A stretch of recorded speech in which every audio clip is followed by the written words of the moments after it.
Hey guys, I'm back with another tutorial.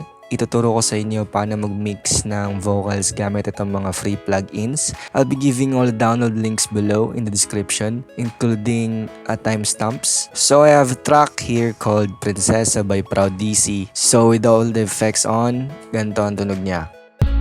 Kahit pa nakatirik ang araw, handa kitang hintayin araw-araw. Kaya wag ka nang malungkot pa, ituturing kitang prinsesa.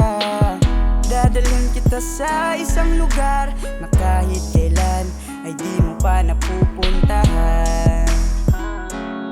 Off natin to lahat ng effects and then I will introduce all the plugins one by one. First is mag-EQ tayo. I have here TDR Nova. So basic high pass or low cut lang tayo dito.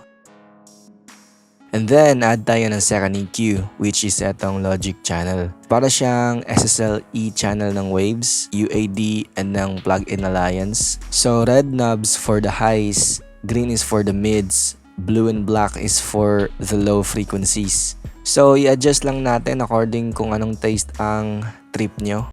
Kahit pa nakatirik ang araw, handa kitang hintayin araw-araw. Kaya wag ka nang malungkot pa, ituturing kitang prinsesa.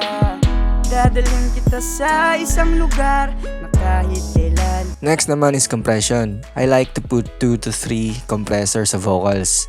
It makes the sound more controlled rather than parang napapush yung bosses. Alright, so first compressor is etong TDR Kotelnikov. Basic 3:1 ratio and negative 10 dB threshold. Saddle lang kasi sa second and third compressor na ako mas mag-a-adjust. Bale, itong first compressor ay starting point lang for balancing sa tone. Second compressor is itong ModernDynaKiller. So ito ay para siyang copy ng 1176 na compressor. So for this, naka-fast release, semi-fast attack ito. And then, adjust lang sa input. Kahit pa nakatirik ang araw, handa kitang hintayin araw-araw. Kaya wag ka nang malungkot pa, ituturing. For the third compressor, I'll be using this ModernLostAngel. Ito naman ay parang LA2A na compressor. So meron na itong fixed ratio, attack, and release. All you have to do is to adjust and balance itong gain and pick knobs. Kahit pa nakatirik ang araw, handa kitang hintayin araw-araw. Kaya wag ka nang malungkot pa, ituturing kitang prinsesa. Dadalhin kita sa isang lugar. And for the clarity, naglagay ako ng Fresh Air by Slate Digital. Ito ay para maging mas crisp yung vocals. Kahit pa nakatirik ang araw, handa kitang hintayin araw-araw. Kaya wag ka nang malungkot pa, ituturing kitang prinsesa. Dadalhin kita sa... Next is itong wider. Ito ay for widening sa vocals. Set natin medyo saddle lang 15 to 20%.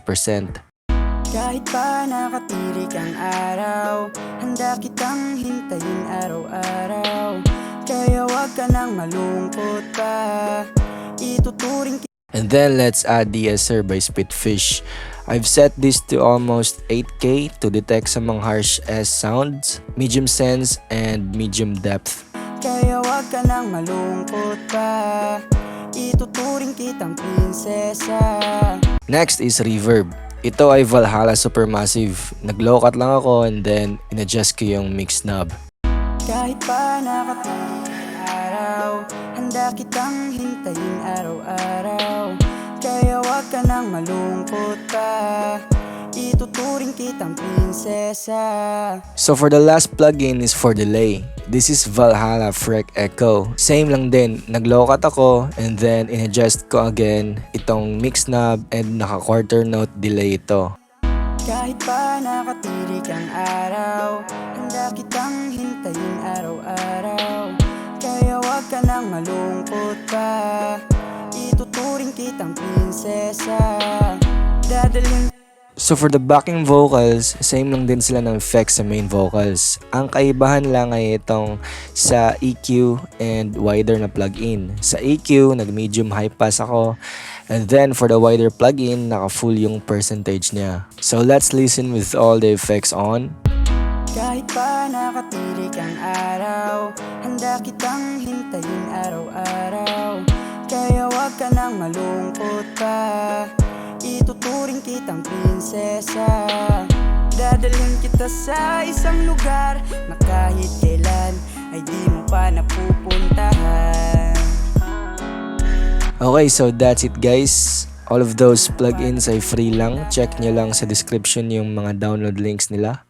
Okay, so for collaborations or kung gusto niyo magpa-mix sa akin, email lang kayo dito or follow me sa social media ko at Yeldo116. So yun lang guys and bye-bye.